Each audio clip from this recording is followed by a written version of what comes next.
मेरे कुछ मित्रों के पास देश के जाने माने बहुत बड़े, जो पाकिस्तान में 1937 में पैदा हुए थे और बंटवारे के वक्त उनकी उम्र 10 साल थी, एक अनजान आदमी ने चलती ट्रेन के अंदर उन्हें फेंक दिया था। वो लाशों के बीच में जाके गिर गए। 10 साल का बच्चा था। वो ट्रेन अमृतसर पर रुकी, वहां पे लोगों ने खोलने नहीं दिया डिब्बा। दिल्ली में आकर के जब डिब्बा खुला तो उसमें लाशें गिरी। उसमें से एक बच्चा रोता बिलखता हुआ 10 साल का बाहर निकला। लोगों ने उसको उठा लिया, किसी ने दूध पिलाया, किसी ने खाना खिलाया, और ये जिंदगी ऐसे ही चलती रही। वो बच्चा कब बड़ा हुआ, कैसे बड़ा हुआ, और बड़ा होते होते एक दिन हिंदू कॉलेज में पढ़ा, फिर मुंबई चला गया, और आज दुनिया उसे हिंदी फिल्म जगत का महानायक मनोज कुमार के नाम से जानती है। मनोज कुमार साहब ने किसी से संपर्क किया, वो मुझसे बात करना चाहते थे। उन्होंने मेरी स्पीच सुनी, कहां वो कहां मैं तो यकीन ही नहीं कर पा रहा था कि वो मुझे क्यों फोन करेंगे। वो मिलना चाहते थे। वो कोविड का दौर था, फिर उनसे मिला मैं जाकर के। पता नहीं उनसे मिलने के बाद ये मेरे मन में सवाल कैसे आया मैं नहीं जानता, या उनको देख करके आया, उससे पहले मेरे दिमाग में ये सवाल नहीं था। मुझे बात करते करते लगा कि इनका संबंध फिल्म इंडस्ट्री से में लता जी से जरूर होगा, और एक गहरा रिश्ता होगा, एक मैच्योर रिश्ता होगा। मैंने अपने मन की बात उनसे शेयर की कि मैं ये चाहता हूं कि लता जी बीमार हैं, वो मिलती भी नहीं है, और मुझ जैसे छोटे आदमी को जानती भी नहीं होंगी, मैं पहुंच भी नहीं पाऊंगा। मेरी एक विनती आप उन तक पहुंचा दीजिए। वो अगर यस कहेंगी तो करेंगे, नहीं तो नहीं करेंगे। उनको मैंने पूरी बात समझाई कि कैसे भारत की आजाद संसद के अंदर पूरा वंदे मातरम गाया गया था। अगर भारत की आजाद संसद में पूरा वंदे मातरम गाया गया था, तो फिर आज भारत की संसद में आधा वंदे मातरम क्यों गाया जाता है। ये बात उनकी समझ में आ गई। मैंने कहा सिर्फ आप उनसे ये पूछ लीजिएगा कि एक आनंद मठ नाम की फिल्म आई थी जिसमें लता जी ने वीर रस में पूरा वंदे मातरम गाया है, जिसको आपने इस कार्यक्रम के शुरू होते वक्त सुना होगा।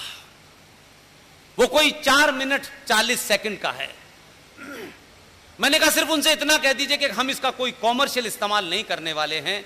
हम लोगों तक ये पहुंचाना चाहते हैं कि आजाद भारत की संसद में अधूरा वंदे मातरम न बजे बल्कि पूरा बजे, और हम चाहते हैं कि भारत की स्वर कोकिला भारत रत्न लता मंगेशकर द्वारा गाए हुए उसको हम पॉपुलर करें। हम इसका कॉमर्शियल इस्तेमाल नहीं करेंगे। उन्होंने 1 मिनट नहीं ली और मनोज कुमार जी से कहा कि जो भी लोग हैं भले लोग हैं, मैं इजाजत देती हूं कि इस पे कोई किसी किस्म का कॉपीराइट नहीं होगा।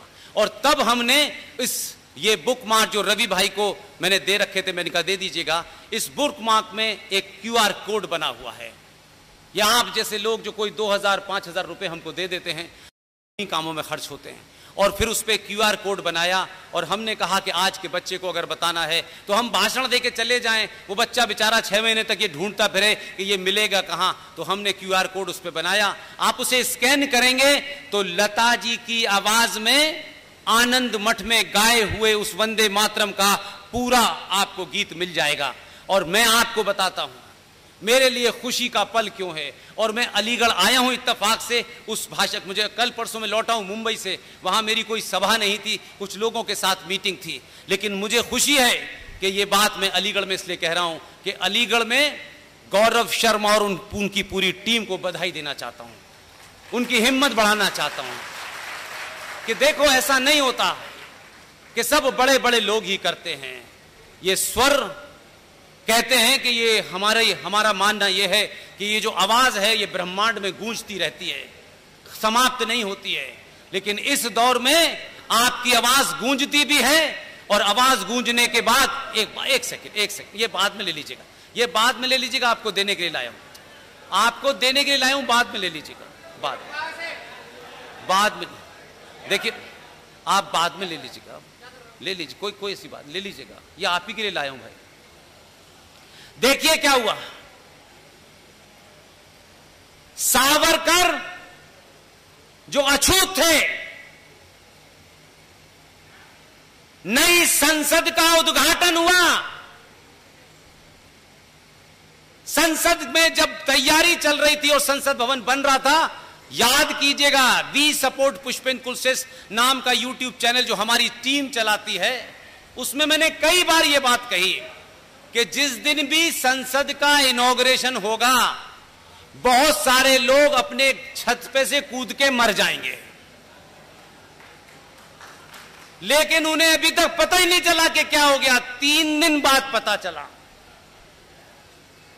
भारत की नई संसद का इनॉग्रेशन उसने किस दिन किया? 28 मई को, जिस दिन स्वतंत्र वीर सावरकर पैदा हुए थे। आने वाली नस्लें पूछेंगी कि 28 मई को क्यों किया, तो दुनिया बताएगी कि 28 मई को स्वतंत्र वीर सावरकर के जन्मदिन में इस संसद भवन का इनॉग्रेशन हुआ था। और अभी नो कॉन्फिडेंस मोशन में जो बड़ी बात कही है, बहुत बड़े लोग जब हजारों संकटों से घिरे होते हैं तो अपनी बात को 2 या 3 सेकंड में कह करके मैसेज दे देते हैं। मैसेज मेरी समझ में आ गया है। अभी अभी यह कहा गया नो कॉन्फिडेंस मोशन पर कि कांग्रेस पार्टी ने न सिर्फ भारत तोड़ा बल्कि वंदे मातरम को भी तोड़ा था। अब हमको समझ में आ गया है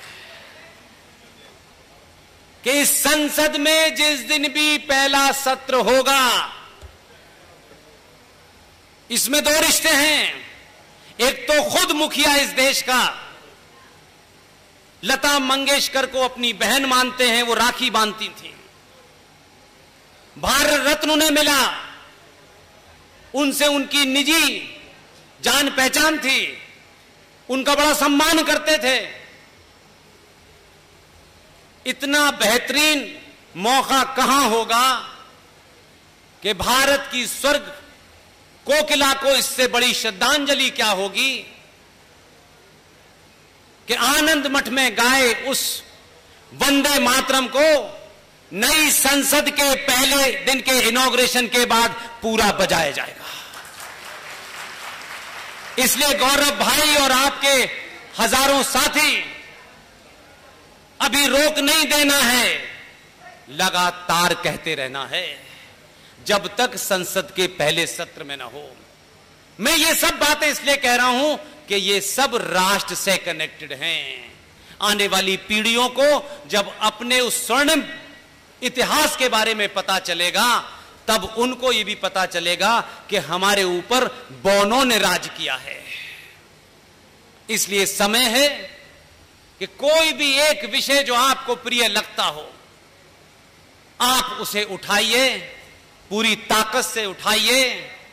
विष्णु शंकर जैन की पर्सनालिटी से, ये बहुत ताकतवर नहीं है, ये जैन समाज के लोग हैं, 5 बजे के बाद मुंह पे कपड़ा बांध लेते हैं,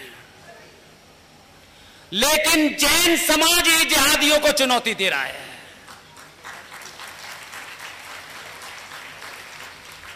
इसलिए जैन समाज से, क्योंकि मुझे बताया गया, अशोक भाई ने कहा बहुत सारे जैन समाज के लोग विष्णु शंकर जैन को देखना चाहते थे।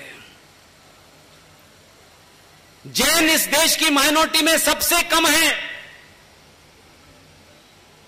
इसलिए मैं उन 95 करोड़ सनातनियों से कह रहा हूं, भीड़ से कुछ नहीं होता है। झारखंड में इनकी आस्था के केंद्र को सरकार ने अपने कब्जे में ले लिया। 14,000 की गिनती है जैनियों की झारखंड में। अपनी आर्थिक सत्ता से 72 घंटे के अंदर झारखंड की सरकार को हिला दिया, उसने अध्यादेश वापस ले लिया। ये 95 करोड़ हिंदू ठोड़ियों में हाथ डाल करके अपनी आस्था के केंद्रों को मांग रहे हैं। नहीं, अब जिसको ठोड़ियों में हाथ डालना है, सनातन के पैरों में आपको सर रखना पड़ेगा, तब भी हम माफ नहीं करेंगे। यह किसी मेरे तेरे का मामला नहीं है, यह क्लैश ऑफ सिविलाइजेशन है, यह सत्ताओं का संघर्ष नहीं है, सभ्यताओं का संघर्ष है। और सभ्यताओं के संघर्ष में लंबी लड़ाई लड़ी जाती है, मेरे तेरे की जाति की लड़ाई नहीं लड़ी जाती। इसलिए यह लड़ाई कोर्ट में भी जारी रहेगी, सड़क पे भी जारी रहेगी, सभागारों में भी जारी रहेगी। और आपसे विनती है, सामूहिक तौर पर कल पूरे अलीगढ़ में ये तय करें कि अभी 2 महीने हैं आपके पास, हमको कोई नया भरोसा नहीं चाहिए। 300 हैं तुम्हारे पास। इस देश की सनातन जन्मभूमि पर तुमने इस्लामिक जिहादियों के दबाव में 1995 में अल्पमत सरकार ने हमारे करोड़ों आस्था के केंद्र, इस भारत मां जिसे हम पूजते हैं, आपने वक्फ बोर्ड के माध्यम से इस पूरे देश की जमीन का सौदा कर दिया है। ये भी कानून पार्लियामेंट में लाओ। तुम्हारे पास 303 है, इसे निरस्त करो, तब ये लड़ाई होगी। ये लड़ाई आखिरी। हमको ये मत कहना कि अब हम 400 चाहिए। 400 के बाद तो हम नाम बदलेंगे इस देश का, संविधान बदलेंगे, क्योंकि ये संविधान हमें बताता है तुम ब्राह्मण हो, तुम दलित हो, तुम ठाकुर हो, तब बदलेंगे। ये 1935 का अंग्रेजों का बनाया हुआ गवर्नमेंट ऑफ इंडिया एक्ट की फोटोकॉपी है, इसको हम नहीं मानने वाले हैं। यह तय करो कि भारत का राष्ट्रपिता कौन है। किसी के कह देने से कोई राष्ट्रपिता नहीं हो सकता। अगर भारत माता है तो फिर पिता कहां से आ गया इसका? अनादिकाल से भारत माता है। पिताजी हो सकते हैं किसी के हो, भारत राष्ट्र का अगर कोई पिता हो सकता है तो वेद व्यास हो सकता है। भारत राष्ट्र का कोई पिता हो सकता है तो आचार्य चाणक्य हो सकता है, ये चाटुकार नहीं हो सकते। ये बातें हो सकता है आपकी नौकरी में आपको कोई फायदा ना पहुंचाएं, आपके प्रमोशन में कोई फायदा ना पहुंचाएं, आपको टिकट ना दिलवाएं, लेकिन आने वाली पीढ़ियों का वो सम्मान होगा कि आप जिस भारत की कल्पना करते हैं, उस भारत की बात करते हैं, जिस भारत को आज कभी कभी लगता है कि जुगनू सूरज को डरा रहा है और सूरज रोज डर डर के नए नए तर्क दे रहा है। जिसको रहना है भारत की सनातन सभ्यता को माने, वहां कहीं भी जाने के लिए आजाद है। आप सबने मुझे सुना, विष्णु शंकर जैन मेरे शहर अलीगढ़ पहली बार आए हैं। विष्णु शंकर जैन को खड़े होकर आप लोग ये भरोसा दिलाएं कि विष्णु इस लड़ाई में अलीगढ़ का एक एक नागरिक तुम्हारे साथ है। तुम्हें कोई कमी नहीं होने देंगे, तुम्हें कोई समस्या नहीं होने देंगे। कोई भी बीच में आएगा इस लड़ाई में, अलीगढ़ का एक एक आदमी, विष्णु शंकर जैन, हरि शंकर जैन, पार्थ यादव, इन सब के साथ है। इनको ऐसा न लगे कि मैं अलीगढ़ गया, अलीगढ़ में लोगों ने मेरी बात सुनी लेकिन मुझे भरोसा नहीं हुआ। इतनी देर तक ताली बजा के विष्णु शंकर जैन का स्वागत कीजिए कि हजारों विष्णु शंकर पैदा हो, गली गली में विष्णु शंकर पैदा हो। बहुत बहुत धन्यवाद। Thank you very much.